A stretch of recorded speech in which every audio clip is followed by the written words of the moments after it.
paz do Senhor Jesus, irmãos. Estamos aqui no canal Maranata Nátima e hoje é uma convidada muito especial. Aliás, todas as convidadas são muito especiais, mas essa de hoje realmente vocês vão ficar assim do começo ao fim escutando a irmã Vera. Irmã Vera, ela é esposa do pastor Arlínio e vocês conhecem bem o pastor Arlínio. E principalmente os irmãos que são mais antigos da Maranata, né?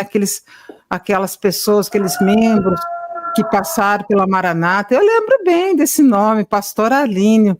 E mais ainda de 2012, 13 para cá, é aí que esse nome vem muito na minha lembrança.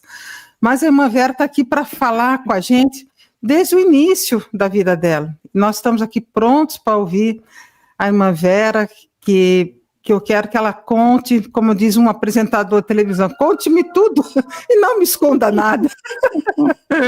Então a irmã Vera vai se apresentar aqui, vai dizer de onde que ela é, onde que nasceu, né, irmã Vera? Quantos anos ela tem hoje? Pode falar, irmã Vera. Irmã, é um prazer estar aqui, né, com os irmãos. E eu, na verdade, eu sou de Natal, Rio Grande do Norte. Nasci numa família católica, fui católica até os meus 12 anos de idade, quando eu me converti numa igreja pentecostal Brasil para Cristo, naquela época. Era uma tenda que eles faziam, uns cultos muito animados, e eu gostava muito de louvar, de cantar. Eu, criança, já fazia parte de concurso e tudo, com outras crianças.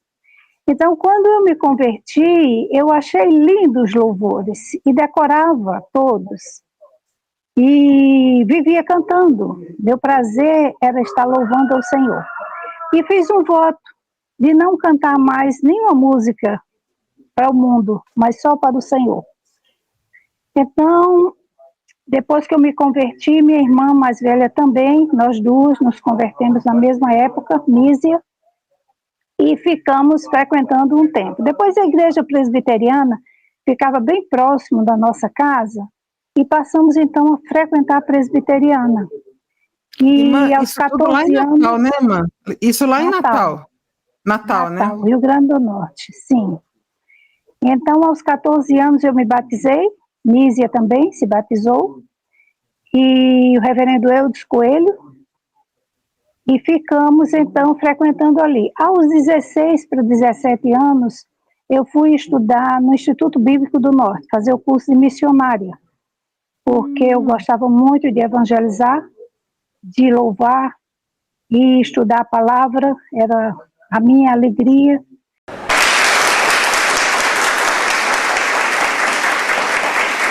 Então, fiz o curso, né, estudei lá, e lá eu conheci Arlínio. Houve um intercâmbio dos alunos do Instituto Bíblico, né, e com os seminaristas, que Arlínio estava no Seminário Presbiteriano do Norte, em Recife, terminando o curso de teologia. Nos conhecemos e começamos com correspondência, namoro por correspondência, né? O nosso contato foi muito pouco, porque ele estava terminando o curso, ele veio pastorear uma igreja no sul da Bahia, e eu fiquei em Natal, né? Continuei fazendo o meu curso lá em Garanhuns. Depois, noivamos até por correspondência, ele mandou uma carta para meu pai, e minha irmã casou com um amigo de Arlínio, que era o reverendo Aquino Ribeiro, e ela foi morar em Aracaju, Sergipe. Então, quando eu casei em casa dela, em Sergipe, porque ele estava na Bahia, ele vir para Natal ficava muito distante, então nós combinamos e casamos em Aracaju. Em 1966, isso, eu tinha 19 anos para 20, e fomos morar, então, no sul da Bahia, numa cidadezinha pequena chamada Guaratinga. Depois mudamos para Itamaraju, ficamos só um ano lá, e nasceu o nosso primeiro filho, né? com um problema de coração, problema congênito, depois ele teve meningoencefalite, foi muita luta, e foi nessa época que Arlínio começou a dobrar o joelho para orar, porque os pastores que fazem teologia e tudo, eles ficam muito preocupados em estudo, e eu sempre falava com ele que ele precisava de dobrar o joelho, né, pedir a direção do Senhor e tal. E ele, então, com a enfermidade do nosso filho, ele começou a buscar o Senhor. E lutar com Deus pela cura da criança e tudo. Até que aos 7 anos, quando ele foi operar, que ele estava com o coração muito crescido, o médico disse que tinha que operar, ele faleceu depois da cirurgia. E nós já estávamos morando em Vitória do Espírito Santo. Só que enquanto nós estávamos em Itamaraju, a igreja presbiteriana, na época, tinha um presidente no Supremo Concílio que não aceitava nada sobre dons espirituais e doutrina do batismo com o Espírito Santo, não aceitava. E estava excluindo os pastores que tivessem esse ensinamento. Então, o que acontece? Foi a época que Arlínio estava buscando o Senhor pela cura do filho, né?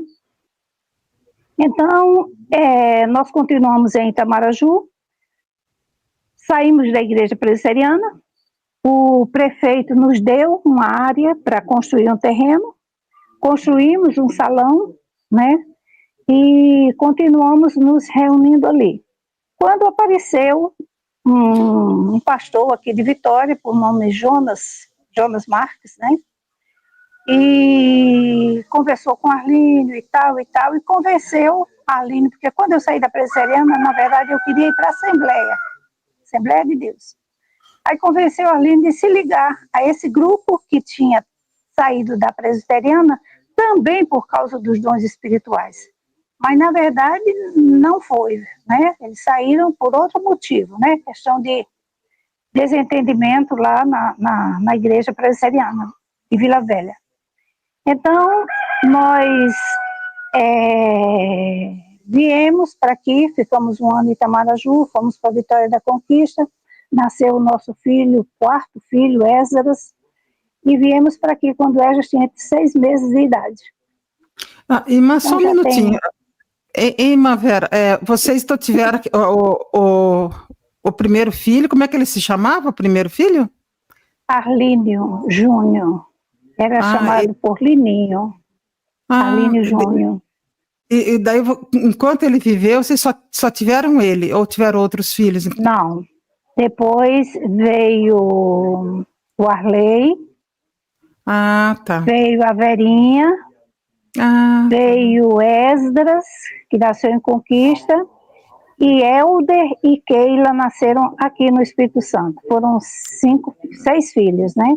6 filhos. Então, o Senhor levou o Lininho com 7 anos, depois da cirurgia, nós já estávamos morando aqui no Espírito Santo. Foi um sofrimento muito grande, foi uma coisa assim, muito marcante na nossa vida. E Arlínio ficou assim muito vulnerável. Então Arlínio foi frequentar a ICM, mas sem assim, conhecimento, sem informação, sem nada, era um refúgio. Ele viajava muito, que ele estava registrando as igrejas, ele ficou como secretário. A secretaria do presbitério começou na nossa casa, a documentação toda era guardada lá em casa, né, as pastas e tal.